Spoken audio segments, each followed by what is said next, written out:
3-pound grater.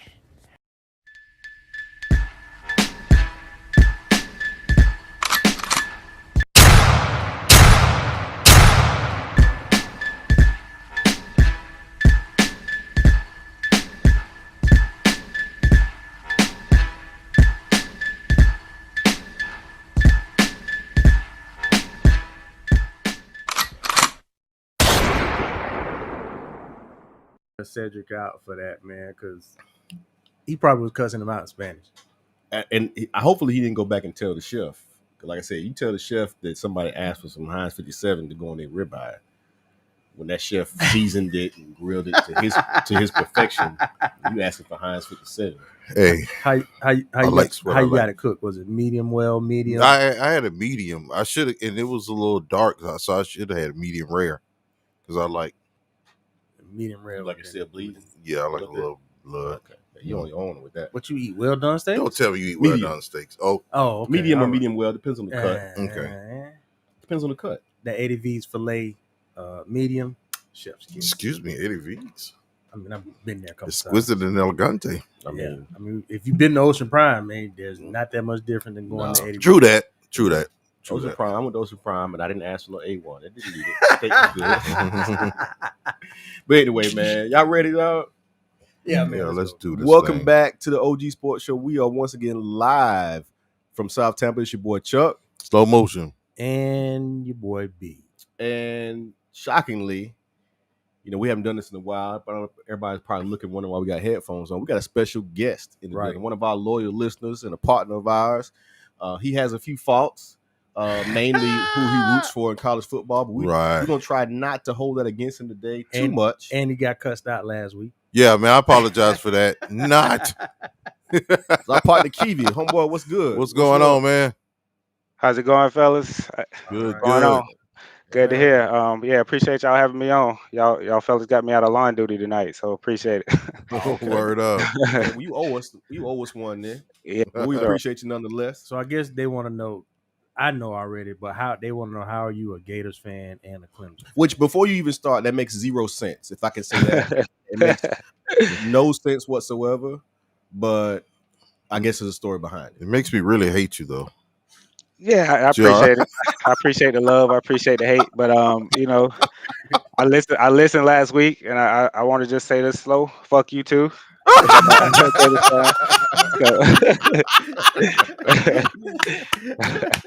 really means fuck Clemson and fuck Florida. Yeah. Not you, my brother. Nah, you good. But nah, so yeah. Initially, my family, they're all Clemson fans. So like my dad, big Clemson fan. But growing up, when I turned on the TV, looking at SportsCenter, Clemson was not the team that I was seeing on SportsCenter. So never. As a kid, you tend to pull for the teams that you see. So I started watching the Gators right in the midst of the Steve Spurrier era. So a lot of fun and gun. I fell in love with that. So that's how I became a Gators fan. And coincidentally, that's how I like Jacksonville as well. I from being a Gators fan, I was a Fred Taylor fan. He was always my favorite Gator. So when he got drafted by Jacksonville, I just picked up the Jags as well. So okay, cool. Ultimately, Fred Taylor, he was originally, he wanted to be a Seminole. Yeah. A lot of people don't know that, but he did originally want to be a Seminole. And I forgot the story he told. Something happened, and he just, I think it turned him off and changed his mind at the last second. He wasn't good enough. You tripping now? No, it's a joke, man. It's a joke. Fred Taylor was a beast. Him and Elijah Williams. Yeah. Well, Kiwi, we appreciate you getting on with us. Yes, sir. Partner, we finna get into some topics. We're gonna jump into it right now. So, Sid, what the lick read, bro?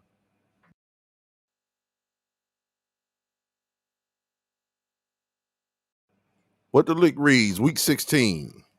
All right, we have an NBA champion, and none of us picked him. No. The Milwaukee Bucks. Gotta give them credit, man. You do. I feel kind of bad for Chris Paul, but I mean, Giannis winning, that's a great story. Yeah. You know what I'm saying? It's a great story. Yeah. You know what I'm saying? He made his free throws. Yeah. Like he said, y'all weren't gonna take this from me tonight. Exactly. These free throws. He did. He showed up when it was necessary. So I mean, like I said, you can't take nothing from him. You got to give it to him. He showed up when he was called upon. Right. So. It wasn't no catastrophic injury from Phoenix or nothing. I mean, even though Phoenix had a chance a couple of times to go up 3 games, and they, either turned the ball over the way at the last second. Did they choke? Yes. They definitely choked. You say they choked? I say they definitely choked. They when the defensive pressure got applied to them, those guys start fading away. But I would say they choked. Sure. Especially not being 2-0. It sure seems that way. I guess you said. I mean, when you, in the terms of choke, they only went 6 games. So yeah, they won. When they went up 2-0. They won the first 2 at the house, and like we were talking about it last show, I said they could lose them first 2, but until somebody loses a home game, it's going to be a series. And sure enough, they won their 2. Milwaukee won their 2 at home, and it was a wrap from them, man. Yeah. Once Chris Middleton and Drew Holiday came, Giannis was going to be Giannis. Yeah, he gonna get his bucket. But when them 2 came and made it consistent, and they got a little bit from Lopez and a little bit from here, what's the cat named Porter? Mm-hmm. Oh my God. Which he leaving? Portis. Yeah. Portis. Yeah, my bad. He I saw a couple days ago. He gonna be a free agent. He left. He got his ring. He gonna get some money now, I think. Speaking of free agency, Chris Paul is not re-signing. I guess they say they're gonna try to push to get him to re-sign. Yeah. So it's not like it's something where he hates the organization. Kawhi opted out too. He did? Yes. Oh wow. So I think what this is just a money move. Yeah. He gonna stay. Yeah. Why would Chris Paul? His options are somewhat limited now because everybody would have thought it made sense for him to go to LA, go to the Lakers, but they got Westbrook now. So what does he do? Does he stay there? Because I don't think they can. I don't think Phoenix can now beat the Lakers. You know what I'm saying? I mean, can they add a piece though? Somebody said I seen this before too. I seen it either yesterday or the day before when the trade happened. Westbrook has played with KD and James Harden. He's played with Paul George. He's played with Harden when they were on the Rockets. He's played with Bradley Beal. Like, dude. I think the difference though is that every coach in those situations was somewhat mediocre. You know what I'm saying? I feel like the Vogel's got enough experience to where he can bring him in to just add to what they have and not necessarily disrupt it. Vogel was my coach during my prime Pacer years. So he can do it. He's won a championship, so he's proven that he can do it. Yeah. With that group, it's going to come down to if AD stays healthy. Because if AD can't stay healthy, it's a wrap. It don't matter. Forget it. Yeah, it don't matter. LeBron's not carrying any teams anymore. No. LeBron's going to do what he does, but unless he goes back 5-6 years, which ain't gonna happen, and he's not gonna carry a team like he used to. So it's gonna be a collective effort. It could be, and they depleted their bench. They're always gonna have to though with having them 3 big contracts. So they're always gonna have to bring in some mid-level exceptions. They're gonna have to bring in guys on like the whoever they draft and stuff like that. So or cats gonna take pay cuts, right? So that's just they are now Brooklyn West, pretty much. If they can stay healthy, they should come out the West easy. But from what they said, LeBron needs shooters, and Westbrook ain't that. No. Westbrook can be a facilitator if need be, because he proven that this year. Kiwi, what you think, bro? Chime in here. I think honestly the Lakers are on the brink of getting Buddy Hield. I think honestly he probably would have been a better fit than Westbrook. So I don't know how Westbrook's going to work with them, but LeBron okayed it. So I mean, I guess the team felt that it'll work out, but I don't honestly think it'll work out with Westbrook there. Buddy Hield would have been a better fit for sure. I think I agree with you in regards to Buddy Hield because he's a pure shooter. You know what I'm saying? He's somebody gonna spot up and get buckets when LeBron and AD are keyed on. But I also feel like nobody's gonna really depend on Westbrook to shoot the ball from deep. Like it's not gonna happen. But I think that he'll still be a great asset in that same situation when LeBron and AD is keyed on. That lane will be wide open for him. You know what I'm saying? There ain't too many players get through that lane as fast as he does. So I think he'll get a lot of his points are probably going to be garbage points. He'll get 15 to 18 garbage points a night probably. But where he's going to help them most is assists and rebounds. Now you want to know how interesting this conversation is? We started to talk about the Milwaukee Bucks and their NBA championship, and we quickly shifted to LeBron James and the Lakers. But that just goes to show you just how unexpected it was for them to win it all, and almost how like they don't draw the same kind of attention some of these other teams do. No, because they don't have these 2 and 3 superstars. They got Giannis and they play in Milwaukee. Yeah, which Milwaukee is a hotbed for what? For beer. and cheese. Gang violence, cheese. Yeah, Milwaukee's out of control. We're gonna go there. Stereotype there, right there. I didn't say black gang violence. I just said gang. Milwaukee's a bastion of liberal. Let me stop. Anyway, you're right. We haven't showed Milwaukee enough love. It's like I said. I think it's a great story that Giannis was able to win the chip. Just from where he came from, his family came from. Unfortunately, his father didn't live long enough to see him do it. But think about it, where they came from to have three brothers now putting rings on. Yeah, that's a hell of a story. It's a hell of a story. It's a hell of a story. And I like the shot he took at LeBron. Yeah. Well, you just don't like LeBron, period. No, I like LeBron, but I just when they compare him to Mike, but I just like the shot. He said, I didn't have to run. He didn't. I have to run. But I don't think that was just a shot at LeBron. No, it's not. But it was a shot at LeBron. It was a shot at KD. KD, all of them. Shot at James Harden. It was a shot at. I stayed here and I built it. He did. I have to give it to him, man. Yeah. Salute. All right. Since we got the Gator fan here, and I would love to hear his take. Texas and Oklahoma is joining the SEC in 2025. They will be a super duper conference. What are you guys' take?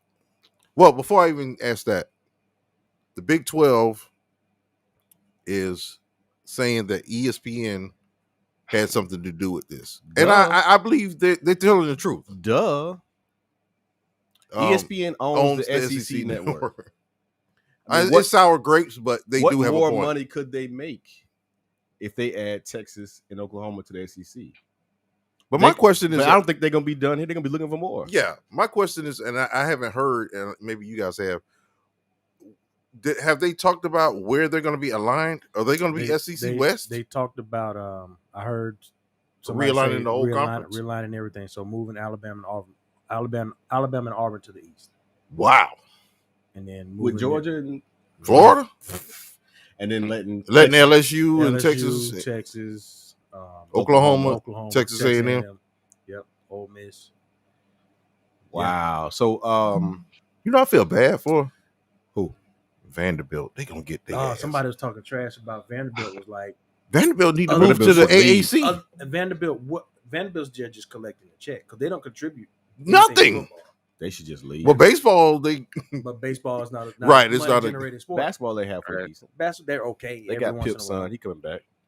What you got, Kiwi? What you think about the does it if Oklahoma? I'm sorry, if Alabama and Auburn comes to the East, what does that do with y'all dominance of that side of the conference? It's over.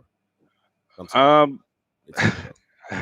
I mean, it appeared that way, but I mean, we're looking at what 2025. So right. So a lot can happen. I mean, I don't think it's over because eventually, at some point, Nick Saban is going to age himself out, so he's going to retire, and Alabama's not going to be the same. Yeah, Alabama's not going to be the same. In his 70s in 2025. Right. So he'll age himself out eventually, right? Yeah. And I think it'll be a good move moving forward because it'll help with recruiting for everybody in the East. Definitely help out with the NIL for the players. So I mean, it'll be a good look all around for sure. I just think at that point, once we do that, you know what I'm saying? Obviously, it's gonna be tougher for teams obviously to come out of there undefeated to make the playoff. So are they now after all this talk that's been going on, expand the playoffs so we can have more SEC teams? Because that's ultimately what they want. I mean, it's already expanded. Like if the conference, it's already expanded that way now when they go to the 12-team format. So if you think about it, what was it? The top 4 conference champions should be the Power 5. All Power 5 go. Well, they say the top 4 conference champions. So you look at the Power 5. If they're in the top 10 or whatever, they'll go. So then you look at who's usually on the outside looking in every year at the current format. So that's Texas A&M, that's LSU or Alabama, right? Florida or Georgia. All SEC. So then, boom, right there. That's like 3 teams. So now, what? 5 or 6 of the 12. Notre Dame's got to get a spot. Half the field now is SEC teams. ACC champions gonna get in. ACC champions gonna get in. Notre Dame, if they're ranked high enough, if they got at least less than 3 losses, they'll get in. Big 10 champions gonna get in. Big 10 champions gonna get in. Pac-12, Pac-12, we'll get in. But they're gonna have to go to 12 teams. No, that's the next iteration once the 14 playoff format is the contract's up on that. Yeah, man. I don't know, man. I don't know how I feel about it. Do the fighting AAC finally get in? No. I just don't know how I feel about it because, like, should I say do UCF get in? I feel the same way about these super conferences that I do feel about super teams. Like, what is it's all about money first and foremost. Money. But it just changes the landscape of college football. It screws everything up. You know what I'm saying? Because nobody's gonna care anything about any other conference.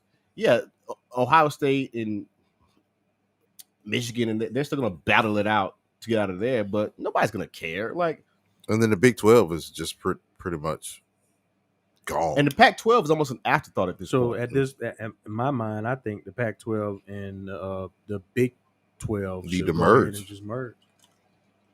What y'all going to do with the AAC, man? Nothing.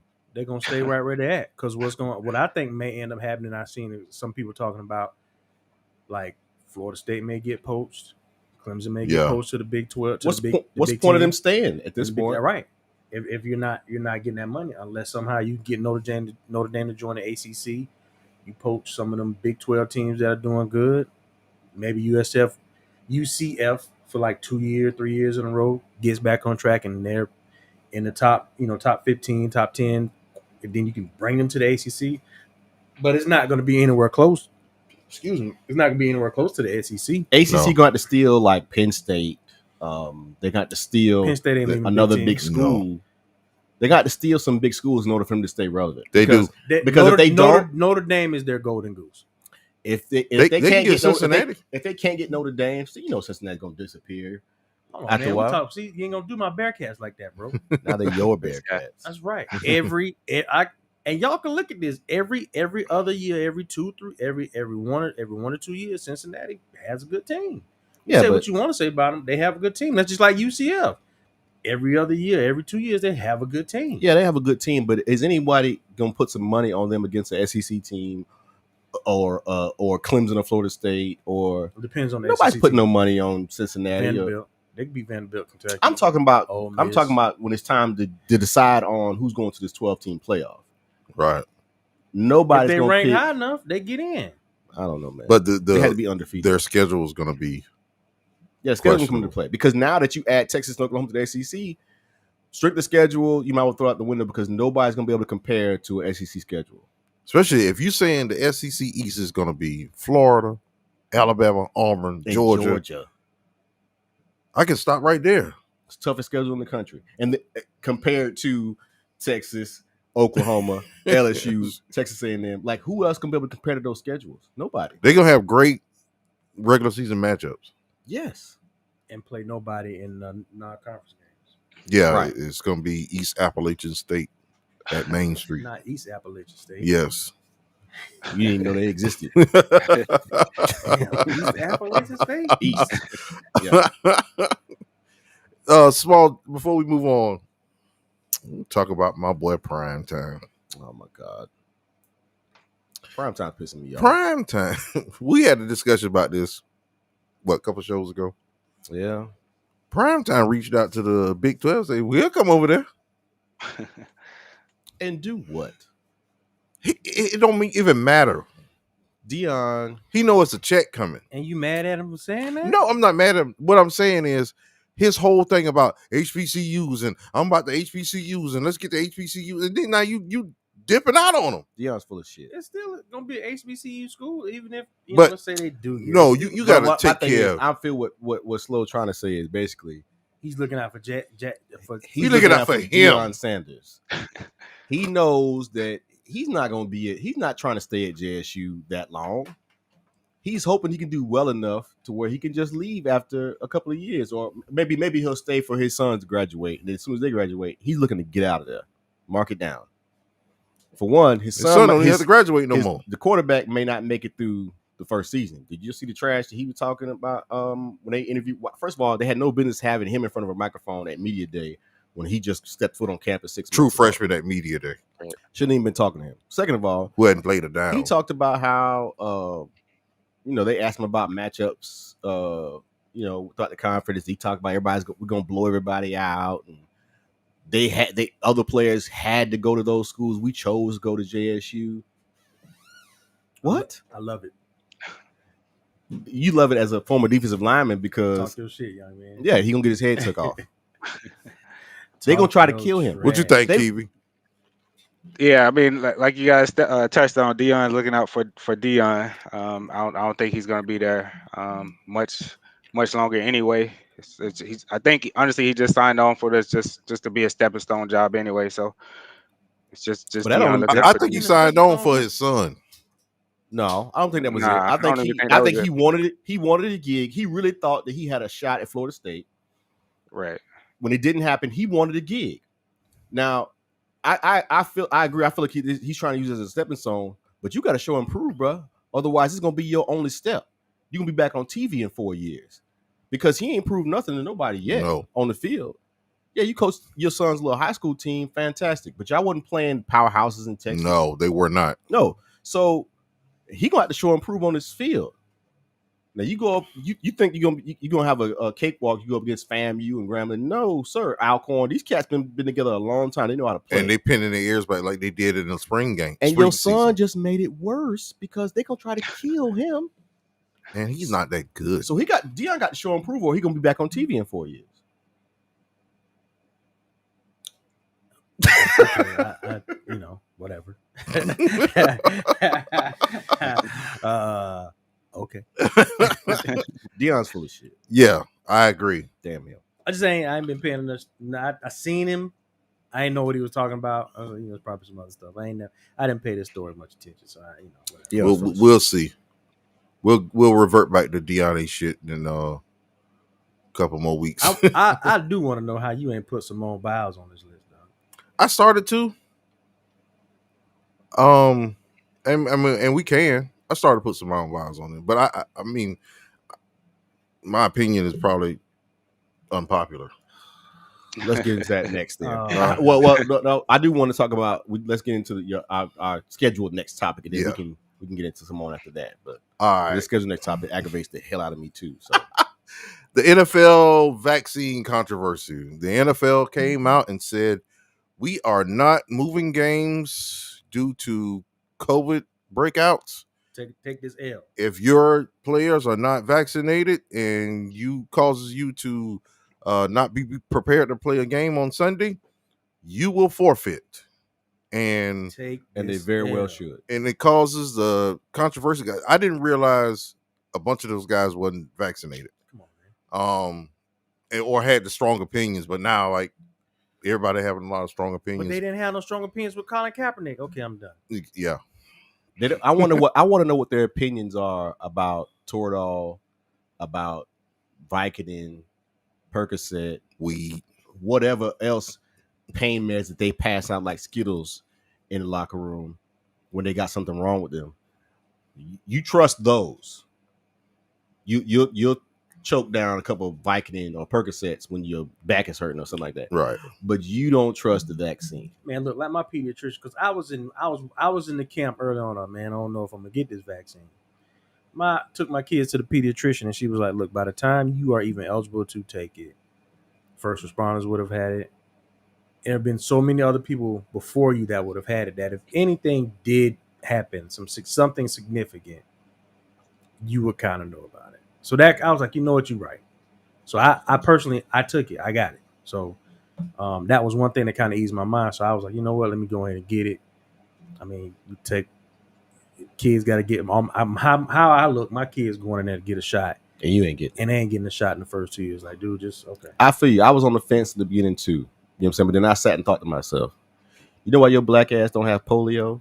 Or you never got the measles or never got the mumps? Because you got shots when you was little. And my wife, she made a great point. She talking to one of her friends. She told us, said, look, when your kids were born, they gave them all kind of shot, polio, measles, whatever this stuff. The kid couldn't tell you when they came into Earth. They couldn't tell you where they was hurting. They couldn't tell you anything was wrong. You just gave it to them because you trusted, you know, the history of it. You know what I'm saying? We done took so much inside of our bodies over these years and continue to. You know what I'm saying? I took Claritin D on the way up here. I don't have a clue what's in that shit. I know it works. I know it clears my nose out, but I took it. I couldn't tell you a single ingredient in it, but I took it. See, but my brother, the government is trying to convince you into. And they're putting a computer chip in you, man. Do you think this vaccine is the only way they're trying to get me? Like, and not even that. They could have think of better things. Why would they want to kill off their consumers? Why they want to kill off people they're making money off of? Like you said, taking Tylenol, using Johnson & Johnson products to wash and bathe and all that other stuff. Why? Not just that. I'm drinking a Coke right now. I don't have a clue what's in this shit. What you think, Kiwi? It's gonna keep me awake during the show. I want to applaud the NFL for giving the stance to say, you know, either you got it or not. You know, we're kind of in a similar situation last year where we didn't know, you know, what was really going on in the NFL season with COVID. But the real difference now is the vaccination.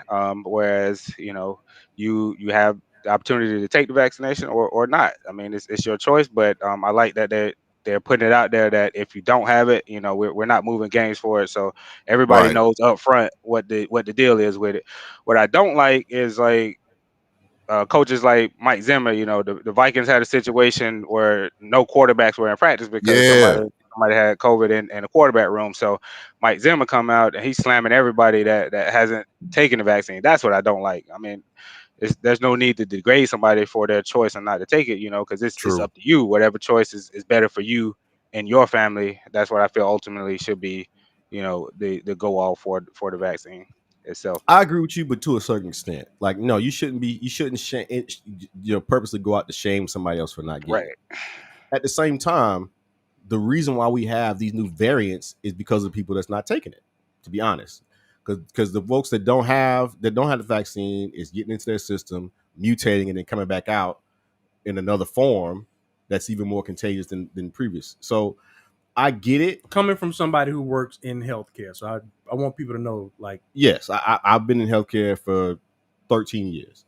So yeah, it's one thing to say, to point your finger at somebody and say, "Oh, we're in this situation because you didn't take it." Right.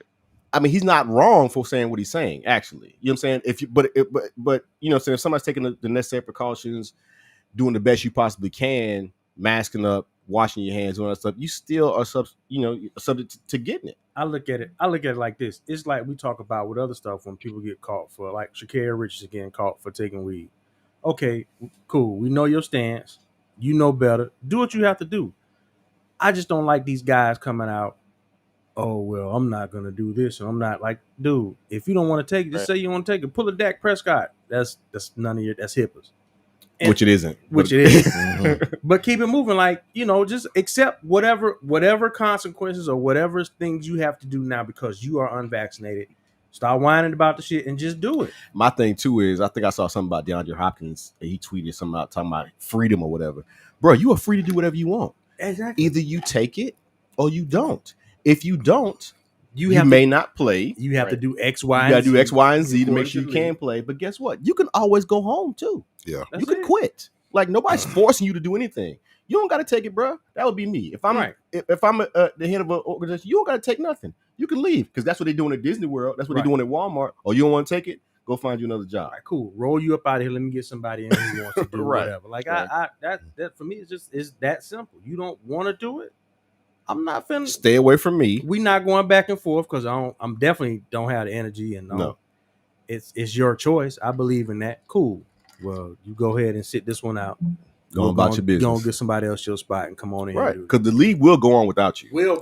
Yeah. I don't care how big you think you are. Exactly. The league will go on without you. And the things they did last year, I mean, games on Tuesdays and Wednesdays, and them guys had to turn around and come back on Sunday. They ain't doing that. It was crazy. They didn't add another game to the regular season. Now.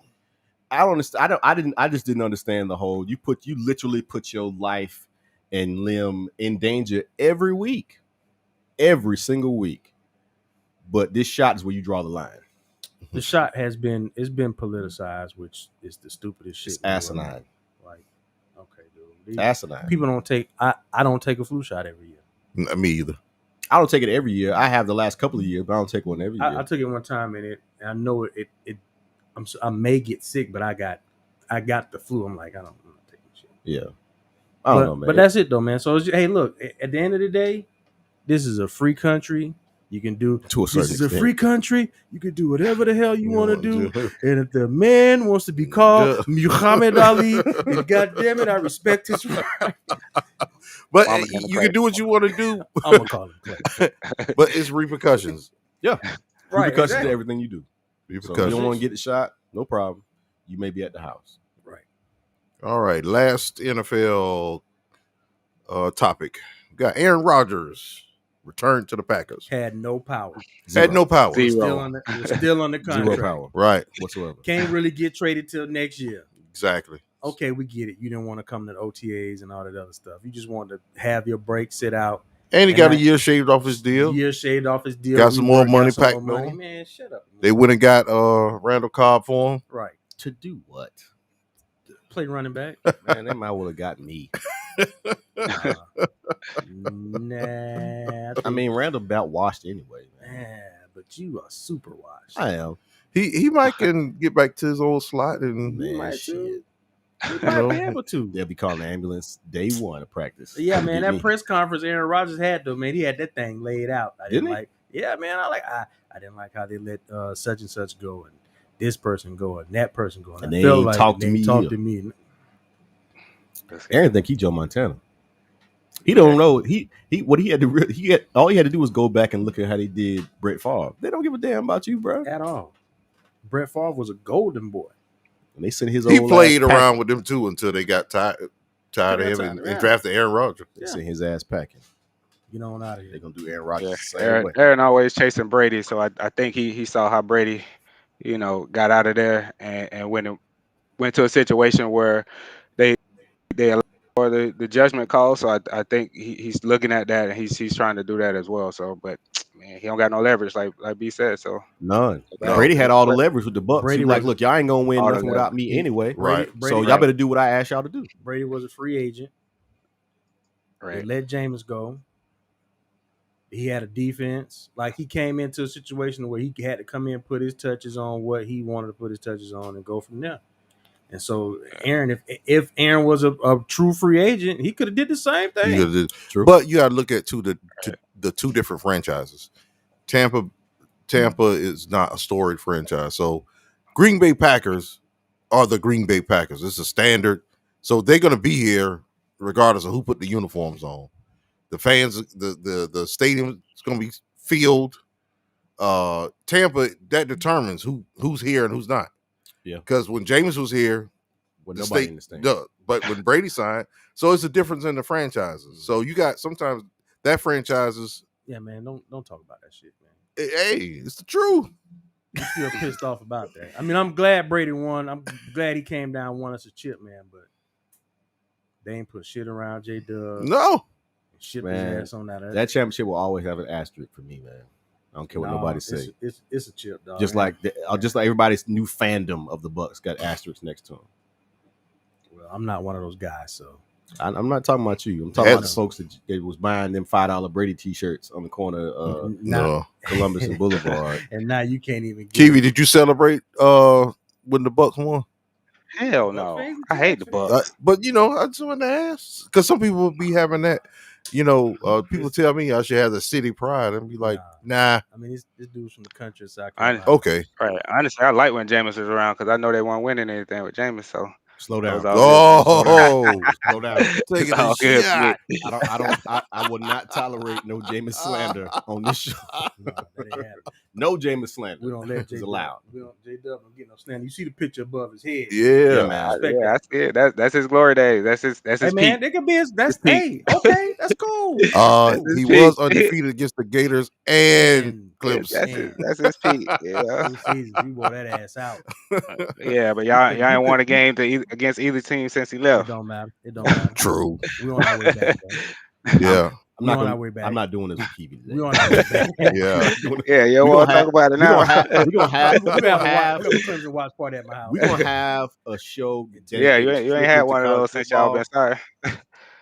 He can have. I give it to him. He got. You know what I'm saying? He can talk right now. Go ahead, run it, man. He wasn't talking when we was at the house watching that 51. What was it? When James was slinging that thing all over the town. What did talk about? We were just an overrated team then, so wasn't nothing to talk about. But y'all did bring your boy back to Clemson, Taj Boyd. Ain't he a coach now? He on the staff, ain't he? Yeah, he like a graduate assistant or something. So I mean, he out there. He ain't doing that, but he out there. Cat 40 years old. He ain't got that degree yet. He got to get a gig somewhere. He the dorm director. Probably. Y'all boys cut that dorm music down. Yeah. All right. We said it wasn't on the schedule, but we talked about it. Simone Biles has what's the word? I guess took herself out of the competition. Withdrew. I think she still had one more that she's been playing around with. I guess she might well withdraw for them. Beam, right? The balance beam is the last one. She's the last one that I think she got to decide by. I think Tuesday is when it jumps off. And they're saying, from what I was saying with that, the difficulty on that one is not as high as the floor exercise was. So she may, but I don't think she's gonna. I think she's gonna withdraw it altogether. And you know what? She should. That's fine. That's her business. Yeah. She's the greatest gymnast of all time. Most decorated. She don't owe us nothing. Owe nobody anything. I just hate these people that get on TV who ain't never did or played any kind of sport and talk shit about how she quit or she's a disgrace or she's that. That woman she's 24 years old. Let's put that out there. So she's 24. She's been to 2 Olympics already? Mm-hmm. Countless world championships in between. When you're 24 and a gymnast, you're supposed to be on the tail end of your gymnastics career. You're supposed to be out on your way out the door. For her to still be doing what she's doing, man, and still doing things that no one else can do. You know what I'm saying? Not just doing what she's doing and winning, but she's doing things that no one else can do. Right. You know what I'm saying? Still to this day. So to me, it's a slap in the face to her. For those folks to be like, "Oh, she quit. She should keep going." She's not the GOAT that they claim she is. But Slow, you said you had an unpopular opinion on this one. Yeah, I do. Go ahead. Oh Lord. I'm just not buying the mental health thing. Why not? I don't know. I could be wrong. It's the old school in me or whatever. It's like you went over there. I saw her that first night. Mm-hmm. She was messing up. She didn't look like she was going. She wasn't being the Simone Biles she could be. I think she saved her legacy by withdrawing. That I'm still going down to all these golds. I'm not. I think she's just saved her legacy. I might be 100% wrong. It's just something bothers me about her going over there. You prepared. You got over there. You took up the spot, and you got over there, and then now you saying. And then, like, as the days go on, it could be a mental health issue. But Can you imagine how much worse it would have been if she said beforehand, I'm not going at all? How is it worse than going over there? Black women get no leeway. That's true, but they would have torched her. A spot should have, at least somebody could have took the spot. They got alternates for that. Yeah. Well, she was the star, though. Okay, so so Tiger Woods was a star, and he messed his mental up. We all know that story. And he ain't been the same since. She may not be the same. No, the biggest thing I saw was somebody trying to compare her to Mike. come up with Michael Jordan quitting. No, I mean that's unfair for that. Mike went and played baseball, right? And it was because he was burnt out. Right, he was burnt out of the game. He was tired of the fandom. He was tired of not being able to do anything. Some people say that's not true. Some people say he was forced out. I don't believe that shit. I think Mike was tired. You know what I'm saying? He couldn't. He just do. If you watch The Last Dance again, Mike was tired when he left. And plus, like I said, when his pops being killed, that just added to it. And I don't blame him. I'd have walked away too. But you know what I'm saying? And he got that fired. He came back and kept playing. It could be the exact same thing with Simone Biles. You know what I'm saying? Just think of the pressure. Like you said, this girl's only 24 years old. Think back to when each of us individually were 24 years old. Could you think we could have handled that kind of pressure at that age? No. I know I couldn't have. No. I was trying to figure out what club I was going to. Yeah, me at 24, man, I ain't know my names. You didn't have millions of people following you, millions of little girls looking up to you, millions of people essentially telling you, we got to change the rules in your sport because you're too good. It's making everybody else feel bad because you're beating them so badly. Like, you imagine what that does to your mental. And also, you know what I'm saying? I always, you know, when this conversation came up, obviously I thought about Naomi Osaka as well. It's a lot of pressure on these young women, you know what I'm saying? When black women are already at the bottom of the totem pole anyway, unfortunately, they are. It's just the reality of our society. Kiwi, what you think, man? I don't want us to. No, you're good. Yeah, I honestly, I think it was something mental. I mean, you can see she wasn't really into it, like she was, and I don't know if that's from, you know, the judges deciding that, you know, she wasn't going to get awarded the points for her difficulty in the routines or not. So you know, it's I think honestly, if she's not mentally in it, it's not a different sport like, you know, basketball. If you're not mentally in basketball, you can skate through the game. If you're not mentally into gymnastics, and you can literally hurt yourself and be paralyzed pretty easily. So I mean, right. I applaud her for sticking this way. What I don't like is people like, you know, Djokovic, the actual tennis player that came out, you know, with his statement talking about pressure is a privilege, and then he get out there and lose his Olympic match, right, and throwing his tennis racket, right? So throws one into the stands, the idiot, like, right? They talk about pressure. Yeah, so like, especially when, like you said, Kiva, a bunch of former gymnasts and current gymnasts were like, look, what she was trying to do. If your head is not in it, like you said, Kiva, you could really hurt yourself. Right. There was some people that got injured. Like, think about when Carrie Strug back in what it was, 96, when she hurt her ankle and they pushed her to get back on there. Like, what lasting effect does that have? That was her ankle probably still ain't right. I twisted my ankle during Mother's Day weekend this year. It still ain't right. And you and Carrie, socks on. And you and Carrie Strug athletically are like right there. Yeah, man, y'all right there. If this was 1993, crazy thing about that. 1993, yeah, me and Carrie Strug was right here in 1993, dog. The crazy thing about that Carrie Strug thing is, if you go back and watch the Olympics from that year, they were gonna win whether she vaulted or not. So like that's right. Really crazy. He forced her to do that. Yeah, that's that was crazy. It was unnecessary for her to hobble out there. Yeah, you know, this woman has earned the right to stop and say, I can't do this, or I don't want to do it, or I don't want to do it. Kiss my ass. I'll holler at y'all. The sad thing is like how they did Gabby Douglas. Gabby Douglas was what, the first one to win all around, and it was our own people dogged her out for her hair. They treated that girl so badly. That's crazy. And we wouldn't see Simone Biles if it wasn't for Gabby Douglas. Dominique Dawes, we shouted her out in one of the early episodes. Right. Like Simone, fuck them. If you don't want to do it, don't do it. Don't. Get yourself together. Get yourself together, man. Count your money. Right. Count your gold medals. You still getting these endorsements. Right. Slow, I got a question for you. So what's up? Is she still GOAT status, even though you feel the way you feel about that? I think she's still GOAT status, and I'm glad you brought that up, Kiwi. She was buying into that stuff, man. She got the GOAT put it on her uniform and taking the pictures with the GOAT and all. But if you're going to do that, man, then be the GOAT and go out there and do it. Man, even the GOAT have bad days. That's true, but I don't know. Like I said, I'm too old school. I think she copped out and said, yo, I ain't going to get this gold this year. So you know what? I got mental health problems.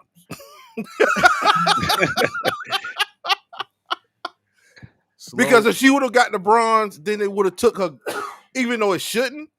If she went out there and got bronze, right, they would have been saying, "Nah, you ain't the GOAT." You know how it is. They're trying to do that anyway. But yeah, that's why they're changing the rules up on them. Anyway, you know what I'm saying? Like I said, that's just my opinion. Simone, from what she's done, I can't take nothing away from her. I salute her too. You the greatest gymnast I ever seen. I totally agree with that too. We got a comment up, fellas. The project says Simone has ADHD and her meds are now banned. That helps to cause the twisties, which is kind of like, you guys heard of the yips in baseball. Yeah. It's kind of the same thing. It's dangerous to flip and lose focus. You're exactly right. Okay, like, well, see, I didn't even know that. If she flips and falls on her damn head, who said that? The project. Thank you. Okay, shout out the project. Yeah, that's. I just learned something. Yeah, so she can't take her meds. I didn't know the ADHD part, but the part of when they're talking about, like, understand, like, if you're not in the right frame of mind to know when you're in the air doing all these flips and spins. Yeah, we've seen. But did she know that prior to her going to Tokyo? Well, I'm sure she probably knew it, but it probably didn't hit. It probably didn't start. Maybe it didn't start affecting her yet. Did she got over there? Possibly. Okay, we're gonna end this. Oh my God! You see where you about to go, man? Just stop. Just let it go. Moving right along. This cat here, boy. God. From fuck Tebow's mama to damn Simone Biles. Jesus. Oh my God. I said my opinion is gonna be up. I don't want to tell this cat I'm having a bad day. Shut up. Suck it up. Go watch Martin. Go take a nap like my daddy used to say. Go take a nap, man. You'll be all right. You're all right. Go lay down. Take some Robitussin. Take some Tussin for your bad feelings. That's what the league reads, y'all, for week 17. Wasn't too bad.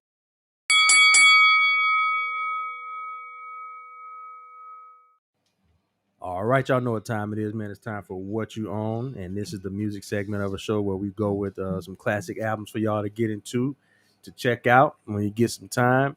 We're going to let our guest this week, Kiwi, what you on this week, man? What album you want the folks to check out?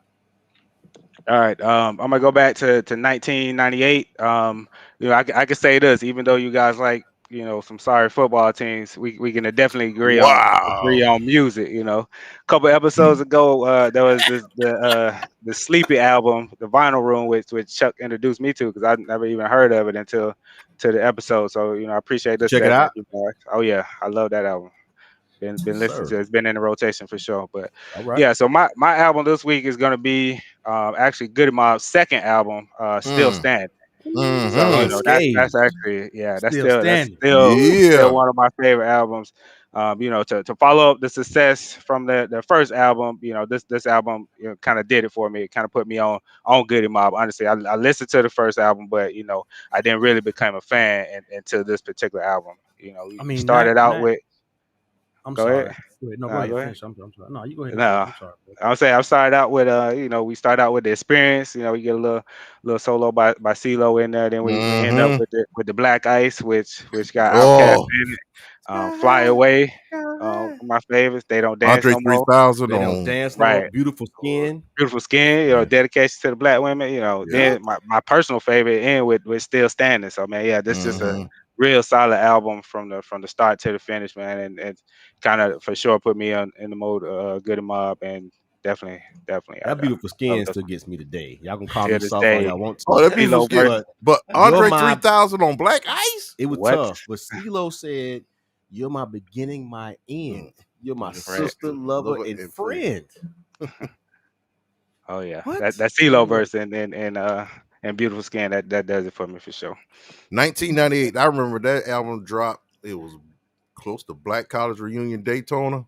Oh man, and it was on and popping the whole weekend. That was like that. It was always like an album that rocked the whole weekend. That every car played. That was it. Damn, when I went in 96, I'm trying to think what album. 96. I'm gonna tell you. It had to be Outkast. AT Aliens had to be. No, I think AT Aliens came out a little later. No, it came out 96. I know, but I'm talking about the month. Okay. My bad. 90. Was that All Eyes on Me? Yeah. It was Tupac. Yeah. And Biggie came out in February. Yes. Yes. Yeah, but that still standing, bro. Still stands to this day. That's one of my albums that I put on from beginning to start end. to finish. For sure. Yeah. Don't skip. Great pick, Kiwi. For sure. Oh yeah. So which one of y'all want to go next? Me. Go ahead. It better be a story behind it too. I ain't too much a story. It's just a time frame. In 1984, these cats would take your girl. 84. Your girl had these cats on their wall. Shit. She did. Your girls, when them cats hit town, your girls gonna get a ticket, and she was gonna scream and holler and faint. They ain't had no money though. But. No, they had no money, but they had chicks. Quick story: 1984, they was on tour with Fat Boys and Houdini. They came here, and y'all, this old Tampa, Curtis Hickson Hall. Woo! Man, when I went to the concert with my cousin Felicia, when these cats hit the stage, my cousin just she didn't even see the concert. And we talk about New Edition. Out. They had to drag her out. Wow. So Fat Boys was going. She was. Yeah, Fat Boys Houdini was going when they said, and now it's time. Ralph came around the corner with when that. They hit that boom, that spotlight. That shag with the curl in it. He came around that corner with the three parts on the side. Man, what's the album, man? New Edition by New Edition, 1984. This is Cool It Now, Mr. Telephone Man. And these cats had remember only jackets and Jerry what? Girls. Lost in Love, that was the song. I mean, they were on.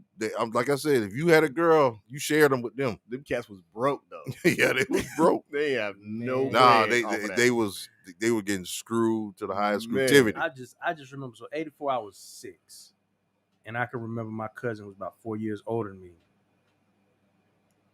They used to play Mr. Telephone Man to death, and man, when I tell you like that. And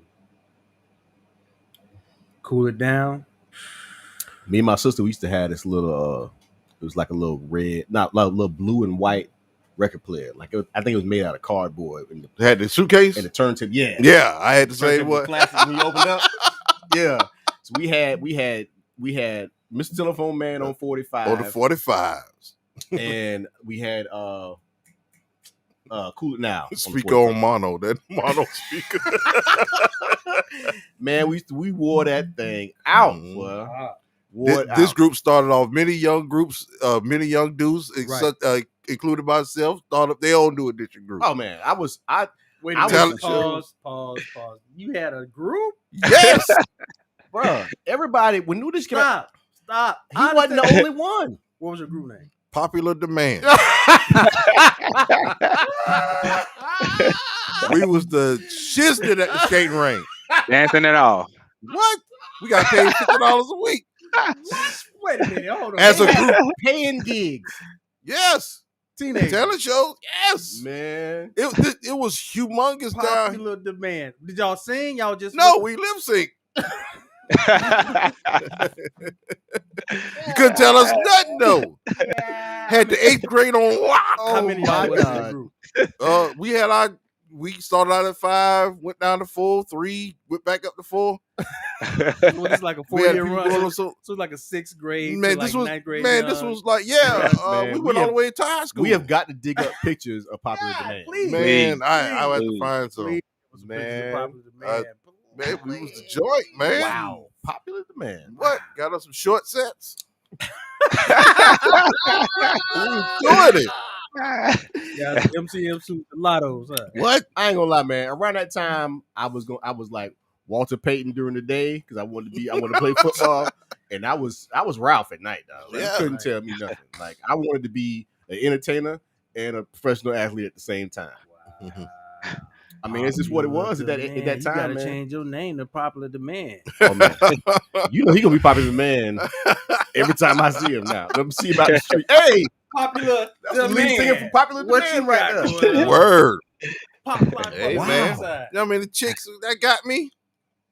I bet. I mean, I can imagine, dog. I can imagine, man. Popular Demand. Popular Demand. Man, girls thought they couldn't get the real New Edition. So we get I will get slow motion in the boys. Wow. You learn something new every day. Every day. You was at the drive-in with a rental car last time. Project says the question is, the Popular Demand have a dance routine? You know they had a dance routine. Of course we did. We had a dance routine on every New Edition song. Every song. We had all they they was on Solid Gold, the Soul Train on videotape. Memorize some things. Good to go. Chuck, what you on this week, man? We going Royal Finger said that y'all was the Milli Vanilli at the talent show. Hell yeah. Nobody saw back then. Lord have mercy.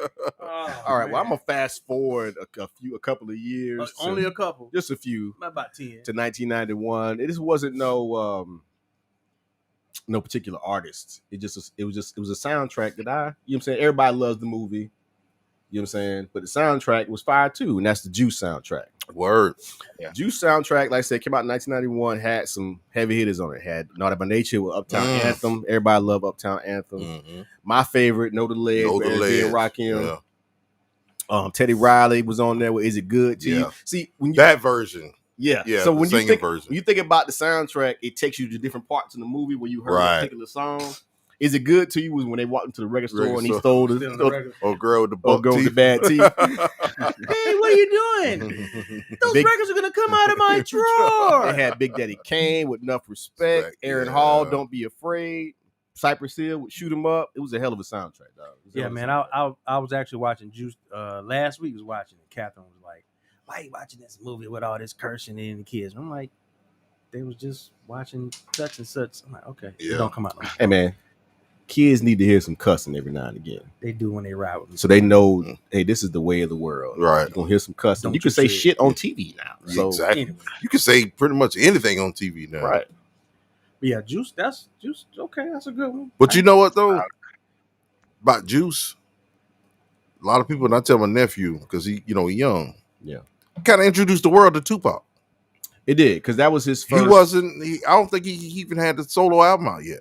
No, he did. He did. Tupac Lips Now was out, but it was the fact that we hadn't seen him on the screen like that before. So yeah, to a lot of people, there are people who hadn't listened to Tupac Lips Now, that was their introduction to him. Yeah, and he played the role. He was Bishop. He did. Yeah, he was Bishop for sure. He played his ass off.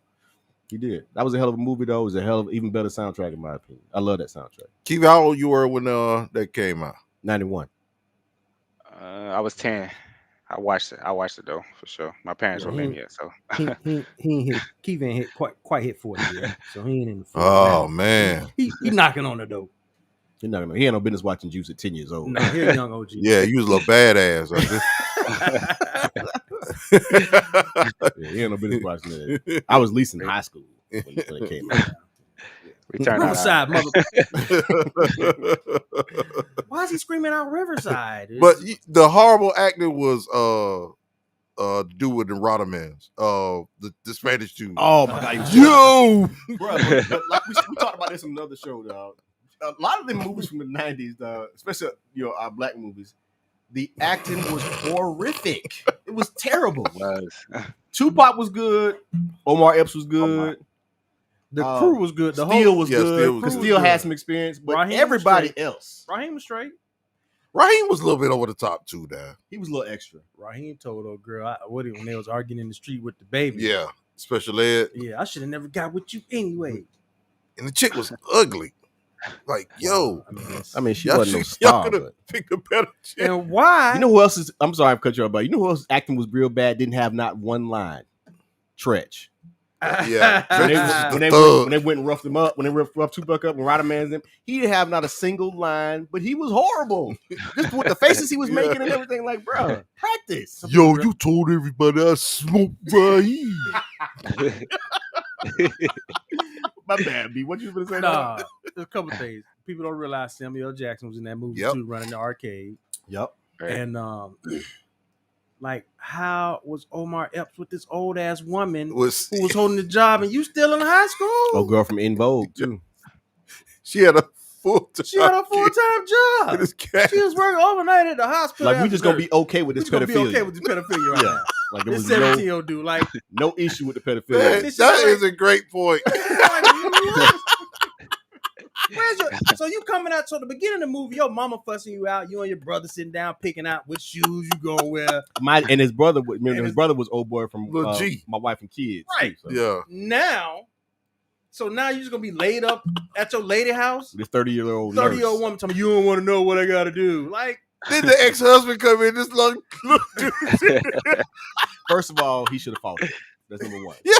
He should have grabbed Omar by his underwear and pulled him and jacked him up out. Let me find some 17-year-old Negro in my house with my woman. You dying. First of all, I better be dead. But if me and wife get divorced, and you can bring some little 17-year-old whippersnapper in my house. If my 3 sons, whenever they get of age, don't whoop that motherfucker's ass, it's gonna be problems.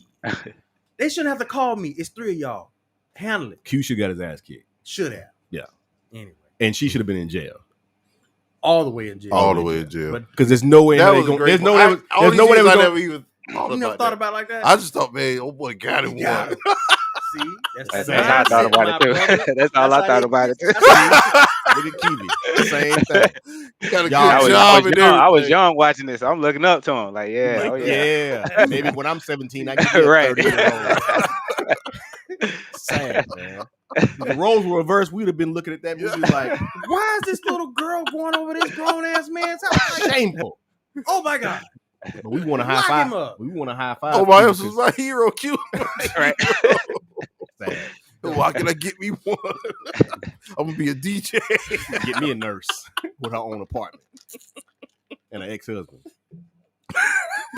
Jesus, pitiful. He going there laughing at the dude, man. Got to do underwear. He got his robe on and shit when he leaves. Eating your food. This dude in high school is knocking your ex-wife down, cuz. And then too, they wasn't even stressed. I don't even think they was a senior in high school. No. Probably like juniors running around. That was pathetic. Changed my whole view of the movie at this point. We'll still got another album though. Go ahead, man. We stay on juice all night. Because the last topic in the next segment, we gonna be all day. Anyway. Oh yeah. So my album this week is it's 2004. This is you're in the middle. Cutting it close. You're in the middle. It's 2005 or before. Yeah. But you're in the middle you're in the heart of the burnt CD era. Mm-hmm. From like 1999 to like 2006 and 7. You was burning your ass off of CD. LimeWire. Tearing up your computer. Killing your computer. Killing everything. All kind of viruses on there. We come to one of the, we would have these collectives in hip hop. So you have like Tribe Called Quest. You have like Dungeon Family with Outkast. You have like Bad Boy, Redman, EPMD, Eric Sermon, and Keith Murray, Def Squad. And this collective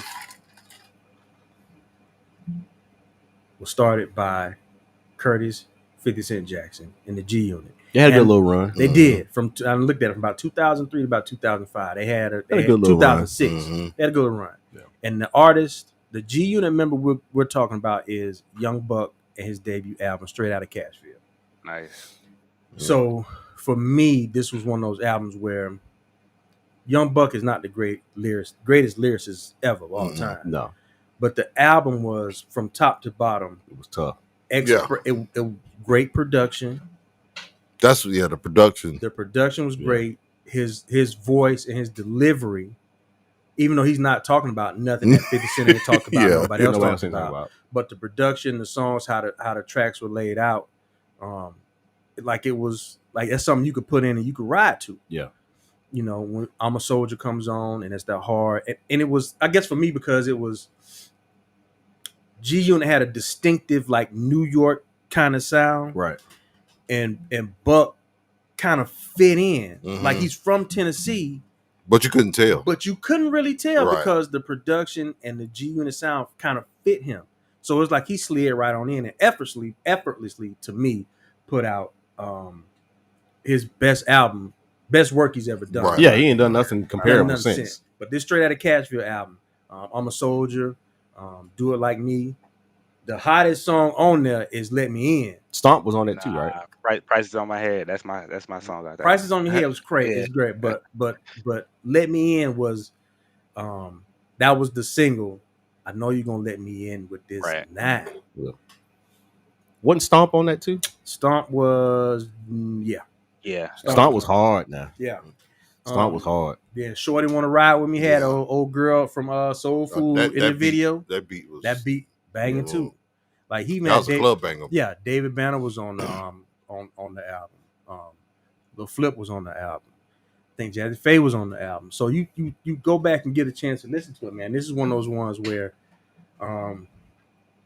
you put it in, you can ride to it, and you're not really gonna be disappointed. It was kind of a South feel on the album. It had to, yeah. Yes, because he although he was in a crew with a bunch of cats from New York, except for the game, right? He still stayed, true to his southern roots. You know what I'm saying? Whether he had to have, like you said, had Jazzy Faye on there, David Banner on there, Lil Flip, who I don't really care for, but he had Lil Flip on there. You know what I'm saying? He still kept it southern. You know what I'm saying? So that's what I like about it. So yeah, like all their G Unit's debut albums, man. When you think about after 50 came out with his Get Rich or Die Trying, and then he brought them along. Like all of them had all of them were good. All their first albums were real good. They're all pretty good. Yeah. Then the whole thing just collapsed in on itself, like it always does. Yeah. All right, well, y'all get a chance, man. Go check those albums out. Yeah, go get them. For sure. New Edition, the Juice soundtrack. I'm gonna listen to Stay on Standing on the way home. Yeah. Mm-hmm. Got been a minute. Young Buck straight out of Cashville and the great Goody Mob still standing. Go get that. Get them. Cop those. Word up. That's gonna do it for What You Own.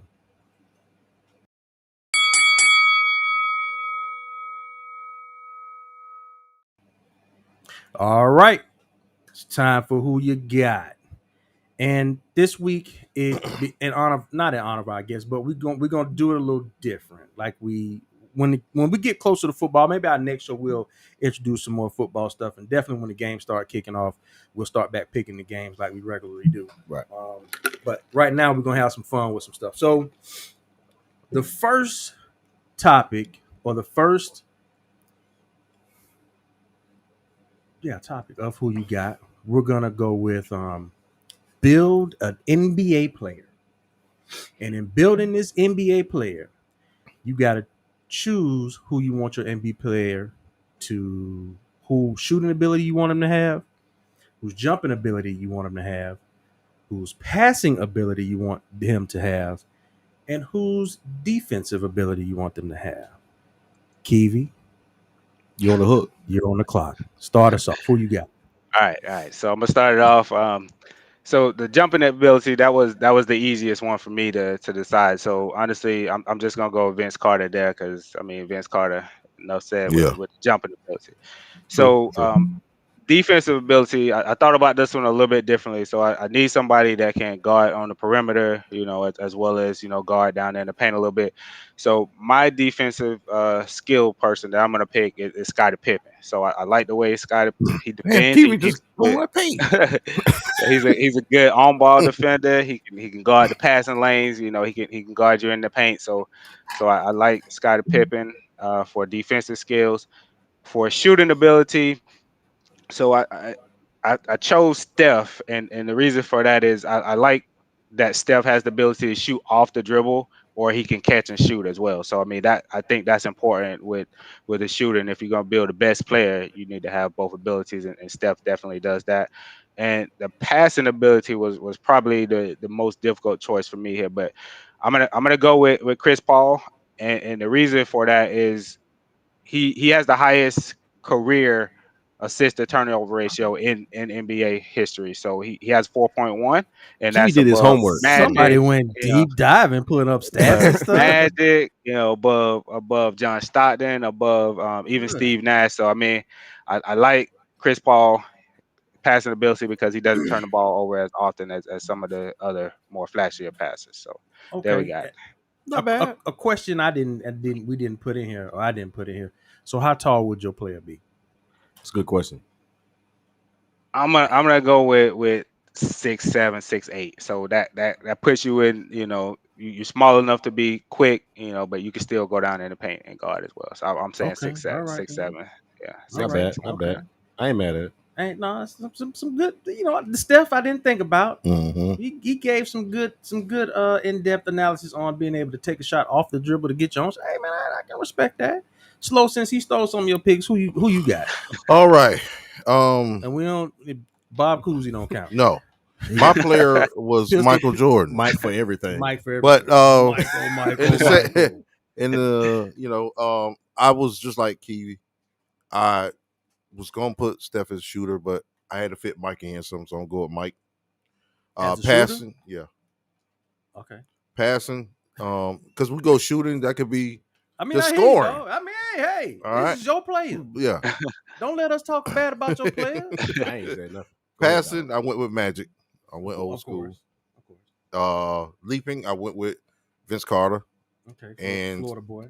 Defense, Scottie Pippen. I agree. A total with Kiwi. Okay. That's my no wrong answer. No wrong answer. And I told my player would be 6'6" from Wilmington, North Carolina.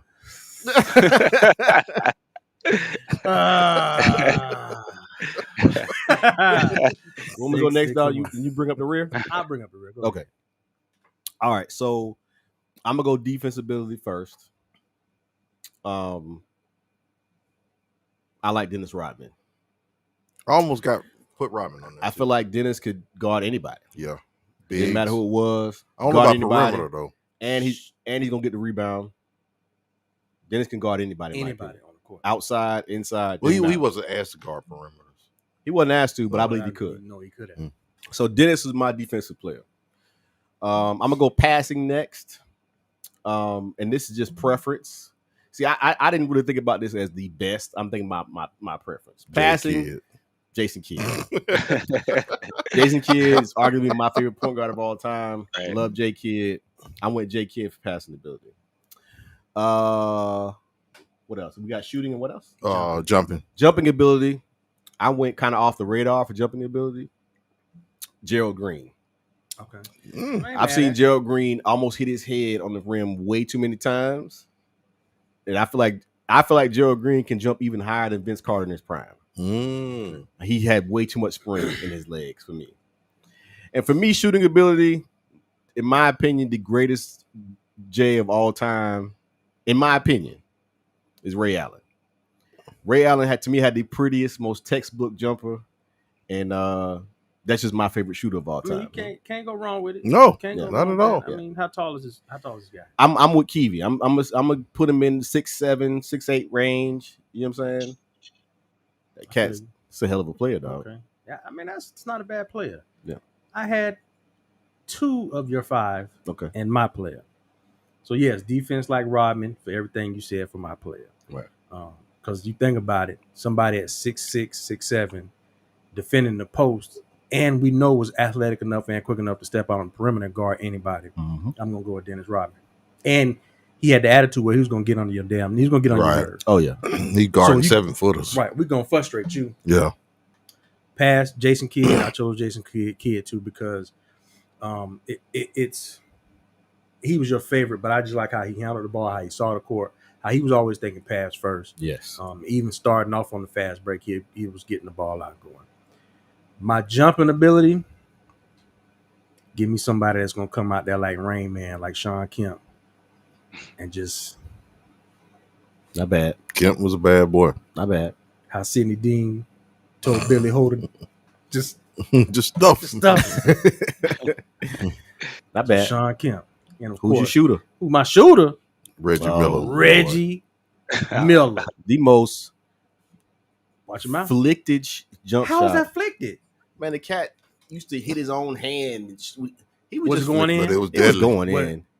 Just ugly, man. It was deadly. 8 points in 10 seconds in Madison Square Garden and win the game. He couldn't beat it. It was deadly. He couldn't even beat his sister, dog. So I can't really. Not many people could beat his sister. I mean, what are we really talking about here? I can't fool with Reggie Miller. He couldn't beat his sister, dog. Who could beat Cheryl? I feel you. Who could beat Cheryl? It's not a bad pick, though. I can't take no way from the man can shoot the ball. I can't take it away. As ugly as it was, he could shoot the ball. I always said if my life depended on it, I need a second. Hey, I'm picking him. Come on, Reggie. Him a Larry Legend. Him a Dame for me. Yeah, that Dame is. Dame something else. Something serious. Yeah. Anyway, that was great. My player is he's 6'5". 6'5"? Yeah. Not bad. He a point guard. Point guard. He's a combo guard, as they say now. I wanted to make mine 6 foot just so he can. Oh, you imagine somebody 6 foot jumping like Gerald Green? Yeah. Get out of here. All day. All right. Well, that's it. That's good. We'll move on to the next. Let's get to it. Y'all had me digging in the crates this morning. Digging in the crates for this one. All right. So the next The next topic. Dak said that Allen Houston had shut up, Dak. Textbook. By Dak. Allen Houston was a bad boy. He had a good shot. Yeah, Dak. But you gonna take? Are you taking Reggie Miller or Allen Houston? Reggie. Thank you. Yeah, I like Allen Houston. Allen Houston was great. I'm not taking him over Ray either. Not taking him. Thank you. I love you, Dak. I'm not taking him over Ray. Allen Houston don't even make this list. Who was Kiwi shooter? Steph. Yeah, not taking over. And you damn sure ain't taking over Jordan. You right. Well, you pause a second. 3-pointers. You pause a second. I don't like that. If we shooting threes, no, I'm talking about just scoring. Hey man, I'm not finna say. I need a bucket. No. I ain't finna say anything bad about Mike. I mean, Slow ain't finna say fuck me today. It's gonna happen. Yeah, he was about to push me out. Fuck you. You like MJ? Allen Houston over MJ. Like you too. He ain't finna get me today. Wow, sir, you just met my wife last night. How you gonna talk to me now? Let's get to the real debate. The heavy hitter. Now this one's gonna cause a lot. Y'all finna laugh your ass off. Yeah, because I'm waiting on you. I'm waiting on what he said last night. Okay. He likes to. He's digging deep. That's not my episode. No. Okay. All right. Let's do it. I know one of his episodes though. Right. I know one of yours. So the next, who you got? Taking a break from sports. So Thursday nights back in the early 90s was a hell of a time on Fox. Yes, Lord. It's a good time. At 9 o'clock, starting off, we're going to go from the tail end to the front. Starting off at 9 o'clock, you had New York Undercover. Malik Yoba and them boys would give you some heavy-hitting detective work. Some more terrible acting. On the streets of New York. It don't matter. More terrible acting. It don't matter. You ain't lying, but it don't matter. The music and everything. The music was great. Yeah. They had their own little lounge they used to go to. What? Glorious. Right. My mama name. Then 8:30, you had Living Single. Mm-hmm. The black person's friends. Friends, right. The original friends. The original friends. But hey, we're not going to go there. Great show. Yeah. But the show that kicked off Thursday nights on Fox back in the early 90s was Martin. The King. One of the funniest shows in television history. And I'm going to be mad because he don't never get his props. He don't. Like that from what, 91? Yeah, 91. I don't know what it was. 91. Like I'm ready to get to it, 91. Man. Y'all will let me go first. We are going to pick. You gotta let our guests go first. We're going to pick our top 3 Martin episodes. Better come with it, Kiwi. You a big Martin fan? Yes, big time. Okay. Big time. Kiwi, give us your top 3 Martin episodes. All right, man, it's so hard to narrow it down to top 3. Man. I got to say this is a great series. You know, I can watch it over and over. I'll start with season 3, episode 18. The title of the episode is "All the Players Came." So this is the episode where they had the Players Ball fundraiser. Yeah. You know, you got all the stars. You girl. What's the funniest part of that? What's the funniest scene of that episode to you? To me, is when Jerome came out singing "I Want to Get Next to You," and he jumped all over Pam Grier. So that's for sure. God, no, open no. Jerome came to the barbershop. When he came to the barbershop, you gotta watch Tommy when Tommy is losing his mind over it's a lot of scenes I've seen where Tommy was losing his mind with Martin was going on. So he can't hold it at all. But yeah, that's definitely a great episode. Then, you know, of course we got to end it with Outkast on the stage. So I mean, you can't go wrong with that for sure. Yeah. All right, so that's my episode. My second one is. Hold on. I think we each should give an episode. Okay, that'll work. Okay. We should give our number 3 episode before we go on. Yeah, because we're gonna steal everybody's. Everybody's episode gonna get stolen. Right. It's gonna get stolen. So that's why I listed a bunch of them. Me too. Yeah. Chuck, your number 3. All right. So my number 3 episode started off with Gina and Pam going to the incinerator. And Gina threw Martin's piston tickets. That's classic. So Shanae comes to the rescue and tells Gina if she work at her shop, she can get the tickets. Oh yeah. That's another episode where you totally forget that Shanae is Martin. Completely forget. Because he played her so well in the episode. You had no idea that was him. Right. But my favorite part, well, there's so many parts, but one of my favorite parts is when Laquita come in and show Shanae the picture of who she want to look like. So Laquita, You're not Whitney Houston. You're not even Bobby Brown. Man, when I tell somebody bring me a picture of Flavor Flav. From that to Myra's feet. Oh man. To I mean, dog, to it was so much, dog, in that episode, dog. That I just that's my number 3 episode right there. All right. When Gina had to get her hair done first, right, and then she worked in the shop with Shanae to get Martin's tickets. Oh, that's one of the best. Slow, what's your number 3? Man, I got something on this list. Suspicious Minds. Number 3? Yes. Ooh, number 3. This is Tell him what happened. Martin bought a CD player. And he was bragging that none of they broke asses could afford it. The CD player came up missing. Martin had a brief meeting with each of them to go down his list of who he thought stole the CD player. That's another one where Tommy was horrible. Killing, yeah, he was killing laughing. When he put that dog between him and Pam, get it. Yeah, Tommy lost it. It was over. He lost, and then the Cole sit your $5. And he told the dog to sit, and it fell over. And then when bruh man who took the CD player came, you ain't get no left on your bathroom sink. Bruh man, figured you look at Charlie Brown boots. I used up all the fun. Bruh man, that was the dumbest shit I heard. Why would I leave? I figured you would look there Yeah. after I used up all the toilet. Yeah, can we talk about why the CD player cost $400 though? Yeah, Walkman. that was season 2, so that was like 93. Even still, the back then, $400. Yeah, they would cost $400. We told Pam, "Oh, that's great. Get you another $100. You can buy you one of these." I'm gonna get a hit. We only on the first episode. I'm getting a headache already. Do what you got, man. All right, so my third one is, to me, this is one of the funniest ones. So it was Holiday Blues when Pam convinced to catch the bus to go to Philadelphia. And it was at the bus station, and it's the first time we saw Miss Jerry. Tuna. Yeah. I don't eat no damn tuna. And then the bus station attendant working at the window when Gina was like, "Excuse me, get out of here. here. Some change." Told you, he pointed to the window. Get out of here. She asked again. He was like, "What are you doing?" Oh, get out of here. God. Mark came, roughed the man up, pulled his face in the thing. He threw change all out the window. Oh, Miss Jerry stomped on that damn sandwich and walked off. Jesus Christ. Yeah, Miss Jerry was hilarious. Yeah. All right, number 3. Kiwi, what's your number 2, dog?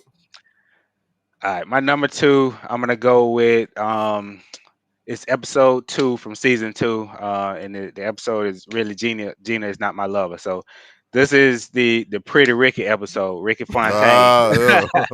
Ricky Fontaine. Martin had to go to the high school reunion. Yeah, and Gina, she got the avocado mask, so her face all messed up. She ended up showing up at the reunion, even though Martin didn't want her to go. So yeah, that was pretty funny with that. A lot of memorable quotes. Pretty Ricky, what they call him. Everybody remember that line from the show. Man. Pretty Ricky, yeah. what they call it. A group named themselves that. Yeah, my thing was, I wrote a check last week. And the bank bounced. They told me innocent people got hurt. Man, that was a good one too, dog. What's yours, dog? What's your next one? Mine is The Bodyguard. This is when Gina and Pam witnessed a bank robbery and had to go into witness protection. And their witness protector was Otis. See, the criminal mind is a stupid mind.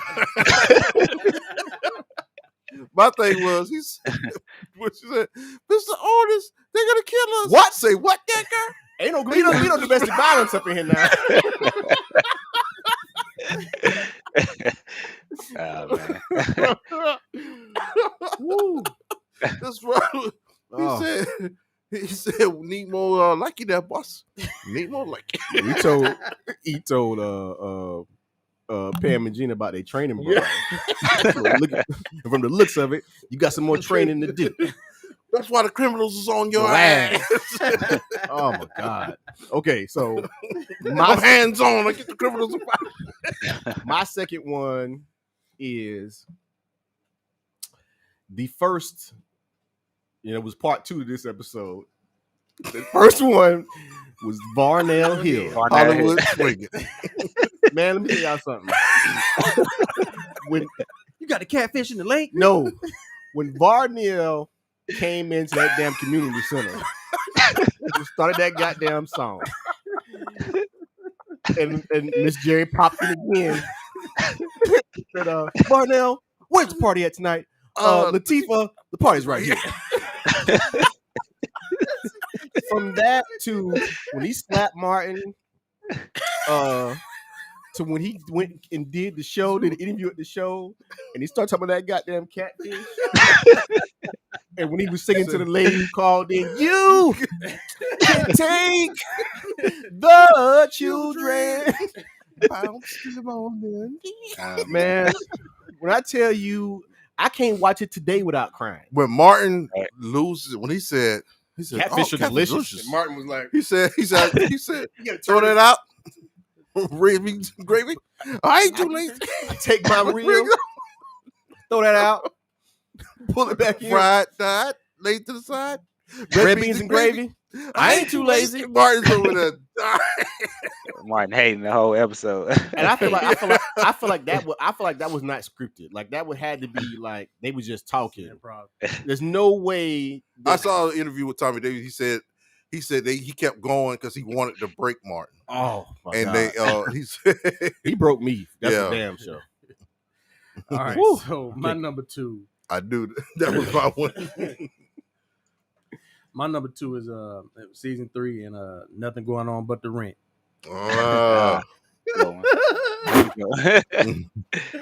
Yo, so Martin wasn't gonna pay the rent increase. I ain't paid the fine. There's a pizza place about 4 blocks down.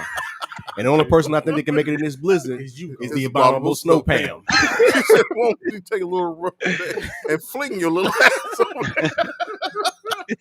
Why don't you go get the pizza, man? Why don't you just go get it? Bruh, that boosted. Man, it's all about you. The whole time. It's been about you. From the beginning, Cole. Cole said, y'all really thinking of me? No. When Hustle Man came. I was scared. Hustle Man came. You get your single selling ass on. I marinated him in pork and beans. I got these free range chickens. What's free? What do you mean free range chickens? For me, they was free. For you, it's gonna cost you in the range of $15. Oh my God! I marinated him in pork and bean juice for 2 weeks. In pork and bean juice. Yeah. There's no way that was written, dog. That had to be. Hey, look, but that ain't even funny as shit though. So the funniest moment to me was. So when they said, Mark, just go down there and pay, they got fed up. Cole came back, they dropped the pizza on the table, pizza shattered. So they told Martin to go get Mr. Lopez. Martin come back here to heat and stuff. Oh, okay, that's great. So Mr. Lopez come back, Martin, Poppy at it. Oh, yeah, he buckling his pants. Yeah, tell Mr. Jackson nothing. So they negotiating the rent price down. So then when they said, I was thinking tree. So then when he said, man, $500, Martin. That is a lot. I wouldn't have paid $500. Man, I would have moved. They hit him with, 5%. 5%. That is a lot too. 5%. We talking $5. $5. Oh man. Oh. I remember when Gina had to snick the cracker. Yeah. I need you to whistle. I told her to whistle. I need you to whistle. Oh man. Then when they looked at the dude, she's like, the snow was up to the 4th floor. I'm still gonna be up. I have a headache, man. Yeah, Bruh Man was in that episode. He came with the pizza. No. He said ain't nothing but the slimy just moldy braces. Shoot, y'all know how to eat. I knocked that right Let's off. break that right off. Showing up had me a wish sandwich. I wish I had some meat to go on it. All right, man. I'm getting a headache. Kiwi, what's your number one episode of all time? My number one episode, took it a little earlier. I'm gonna go with the Suspicious Mind episode. You know, that's just one of the funniest to me. When I found out, CD player $400. You know, the table, the New Jack City scene at the table. That was, that's probably one of my favorite. I would have gave you moments if I could have, Gina. favorite moments of the entire series. So yeah, that was my favorite episode by far, for sure. Cool. Say it. Number one. I'm just gonna say a line from the show.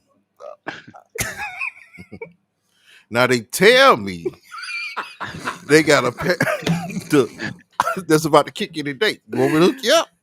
I don't know, because you let me know they got sick buckets and everything. That's Jerome's in the house. Man, when he was at that store, Cole, and they was finna fight. So you Cole. Yeah. You the virgin. When Cole left out of there, he's talking to Rashidi. Nah, Rashidi. I'm on probation.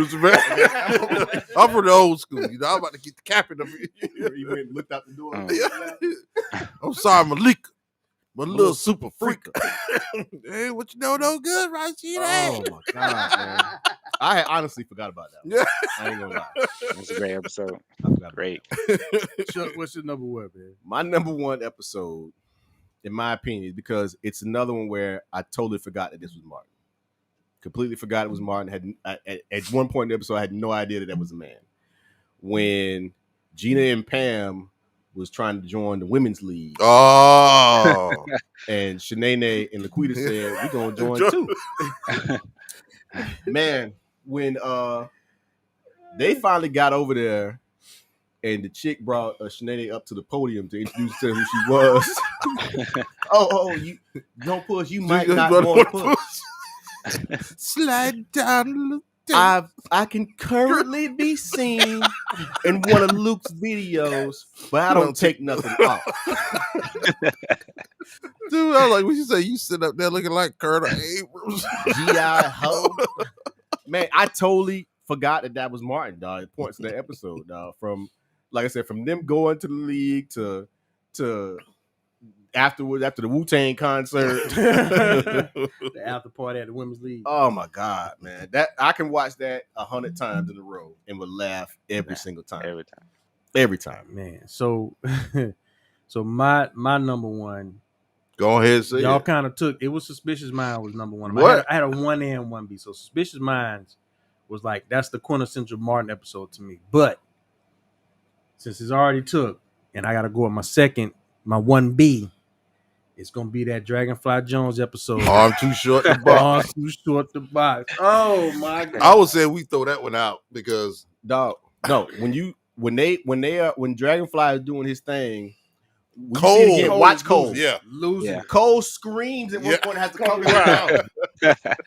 When Martin fell, it was so damn funny, dog. Oh my God! It is a pleasure for you to meet me. My name is Dragonfly Jones. My humble servant, Kenji. Hey, yo, Dragonfly, man, they about to cut my lights off. I need that money. I'm so damn sorry.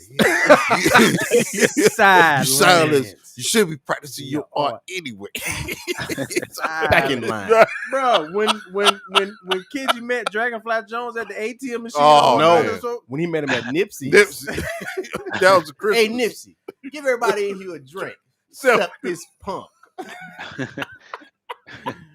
What? Oh my God. My head is hurting just thinking about it. Martin and Miss Jerry in the floor fighting over the change. Yeah. in the Holiday Blues episode. Hilarious, bro. Man, I remember when the Dragonfly Jones episode first premiered. And that's what, we was taping. I was taping all. Oh, yeah. And I thought I was going to have a heart attack. Yeah. His look on his face.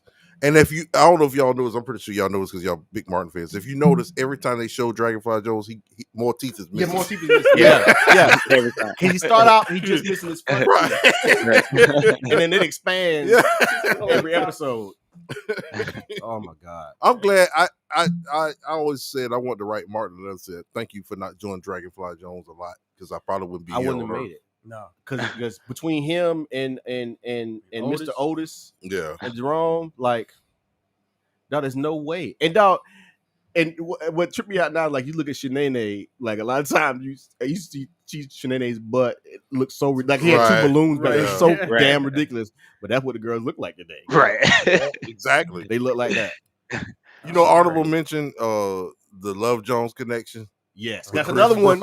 You forget that that's Martin because he plays shit and it's too damn well. When he run with Love Jones, that's when she started begging her brother to stay. I ain't lying. Yeah, I got one of my honorable mentions is the Guard Your Grill episode with Hitman Hearns. So that my God. Martin said, "Punks jump up to get knocked down." Punks jump up to get beat down. One more for me. I'm sorry I lied to you, Martin. I just didn't want to go to Arizona. Sorry I lied to you, Martin. I just didn't want to go to Arizona. Can I keep my barbershop name? What you call him? Shorty Doo-Wop. Bruh, the Mad Dog No Good episode. They said Mad Dog No Good. You talking about Mad Dog No Good? Everybody closed the shop and left. When Nipsey dipped out of there, Mad Dog's coming. I say Mad Dogs are coming. Oh, this had my head hurting, man. We can't do this no more. Lord have mercy. All right. The insurance people don't want to hear it. Sir, what does GTD stand for? Got the draw. Excuse me, speaking up, I didn't hear you. What does GTD stand for? God, man, stop, man. My head hurts. Oh man. All right, man. Classic, man. That's gonna do it for who you got. Whew. Hey, catch my.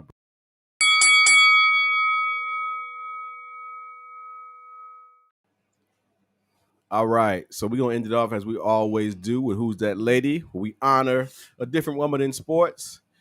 This episode, I decided on a young lady who's probably kind of been off the scene a little bit athletics wise, but she's back on for other reasons. But we can't forget about what she did on the court, and that's Maya Moore. I'm just gonna get into what Maya Moore did, some of her accolades from start to finish. First of all, I think they said she ended her high school career with a record of 125-3. Okay.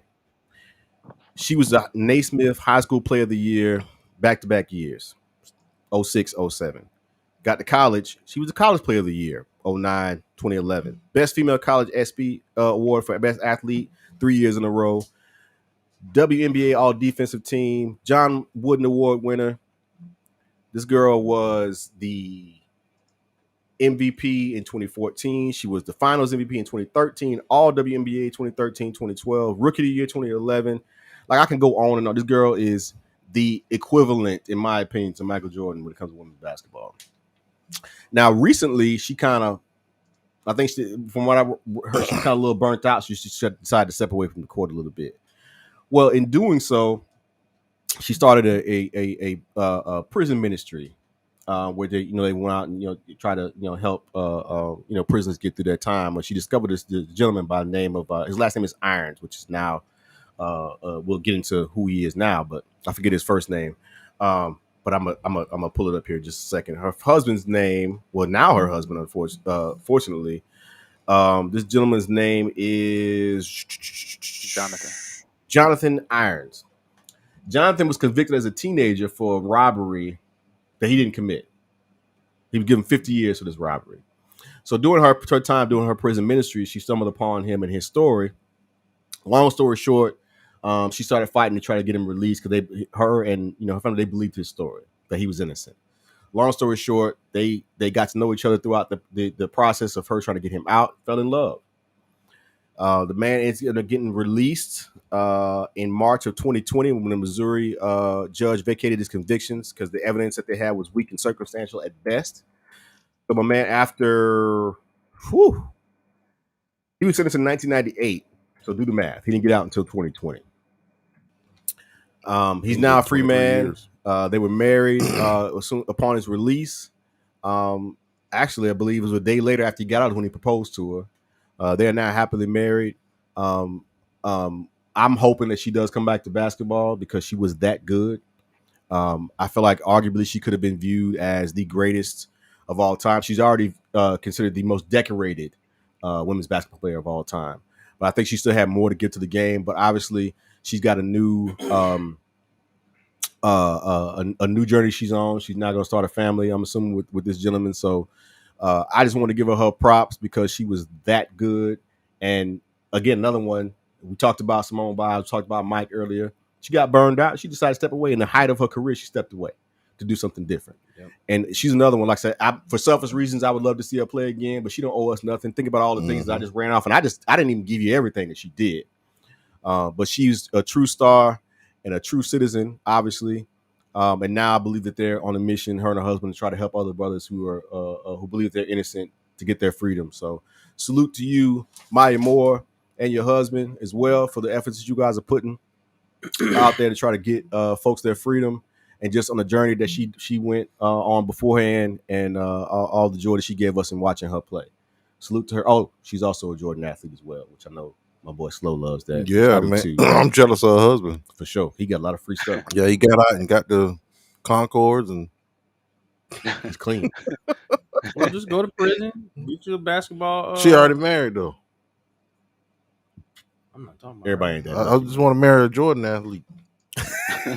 Anyway, salute to you, Maya Moore, from the OG Sports Show. We love you. We're giving you your flowers, but you can still smell them. We appreciate what you did on the court as well as what you're doing now. Word up. Off the court. So big love to you. So that's it, fellas. Another live show in the books. We appreciate Kiwi joining us. Yes, sir. Thank you for joining. Appreciate y'all fellas having me on. Even though y'all definitely have you back, man. We'll definitely have you back. And we love if we don't have you back to jump in and give us some comments until we talk about college football. We probably won't talk to you no more. But you gotta talk to me before the season starts. You still have some talking rights. You wait till the season starts, then after y'all catch them 2 L's, Hey, man, wow. We don't want to have y'all. We have zero expectations for Florida State this year. It's going in the right direction. We're gonna continue to build. Yeah. But anyway, that's gonna end it for the OG Sports Show. We appreciate y'all for joining us. We're gonna sign off. We'll catch up with y'all next time. Peace.